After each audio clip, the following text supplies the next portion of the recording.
কালিয়াগঞ্জের মৃত্যুঞ্জয় বর্মন হত্যাকাণ্ডে এসআই সাসপেন্ডের ঘোষণা মুখ্যমন্ত্রী।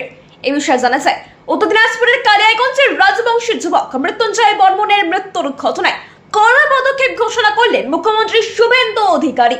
এই বিষয়ে শনিবার মুখ্যমন্ত্রী জানান, প্রাথমিক তদন্তের ভিত্তিতে কালিয়াগঞ্জ থানার এসআই মোয়াজ্জেম হোসেনকে সাসপেন্ড করা হয়েছে এবং তার বিরুদ্ধে এফআইআর দায়েরের নির্দেশ করা হয়েছে। উল্লেখ্য, তৎকালীন সময়ে কালিয়াগঞ্জের এক স্কুলে ছাত্রের হত্যাকাণ্ডের প্রতিবাদ চলাকালীন পুলিশের গুলিতে মৃত্যু হয় মৃত্যুঞ্জয় বর্মনের। মৃতের স্ত্রীকে সরকারি সহকারী চাকরি দেওয়া হয়েছে বলে জানান তিনি। ব্যুরো রিপোর্ট আর বঙ্গ সংবাদ। উত্তর দিনাজপুর জেলার কালিয়াগঞ্জে সেখানে ক্লাস 9-এর একজন ছাত্রী রাজবংশী পরিবারের, তাকে নৃশংসভাবে শারীরিক অত্যাচার করে খুন করা হয়। তার দেহ পুকুরে ভেসে ওঠে এবং স্থানীয় তৃণমূল কংগ্রেসের উপপ্রধানের ছেলে অভিযুক্ত হয়, গ্রেপ্তার হয়।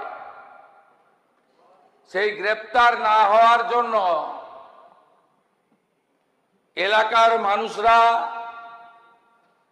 শান্তিপূর্ণভাবে কালিয়াগঞ্জ থানার সামনে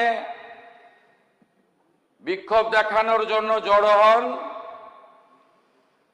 পুলিশের সঙ্গে বচসা হয়। পুলিশ জোর করে রাস্তা থেকে পরিবারকে সরিয়ে দিয়ে বল প্রয়োগ করে ওই ছোট্ট কন্যাটির দেহ টিভিতে, মিডিয়াতে, সোশ্যাল মিডিয়াতেও ভাইরাল হয়েছে। কিভাবে বিবস্ত্র অবস্থায় দেহটাকে নিয়ে গেছিল। এই আন্দোলনকারীদের বিরুদ্ধে পুলিশি ধরপাকড় চলে।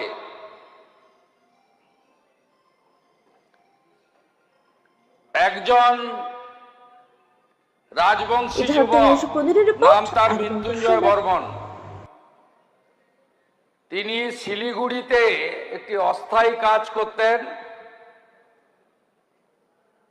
তার বাড়িতে তিনি এসেছিলেন গ্রামে একটি বিবাহ অনুষ্ঠানে যোগ দিতে। উনার জ্যাঠামশাই আন্দোলনে গেছিল, তাকে গ্রেপ্তার করার জন্য পুলিশের টিম পৌঁছায় রাত্রি 2টোয়। উনার জ্যাঠামশাইকে না পেয়ে মৃত্যুঞ্জয় বর্মন দরজা খোলে। কালিয়াগঞ্জ থানার এএসআই মোয়াজ্জেম হোসেন তিনি সরাসরি বুকে গুলি করে মৃত্যুঞ্জয় বর্মনকে খুন করেন। বিগত রাজ্য সরকার কোনো ক্ষতিপূরণ দেয়নি। আমি তৎকালীন বিরোধী দলনেতা ছিলাম, অ্যাটেন্ডেন্ট পেতাম।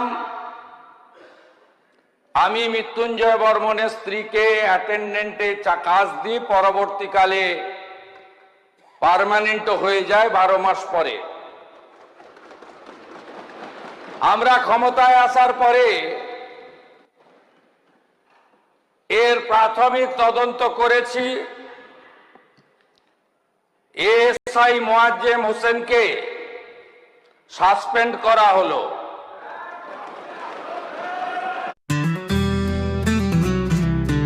গ্রসারি থেকে কসমেটিক্স,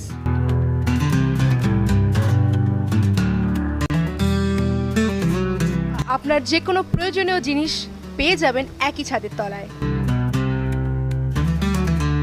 আমাদের ঠিকানা LIC মোড়, রায়গঞ্জ, উত্তর দিনাজপুর।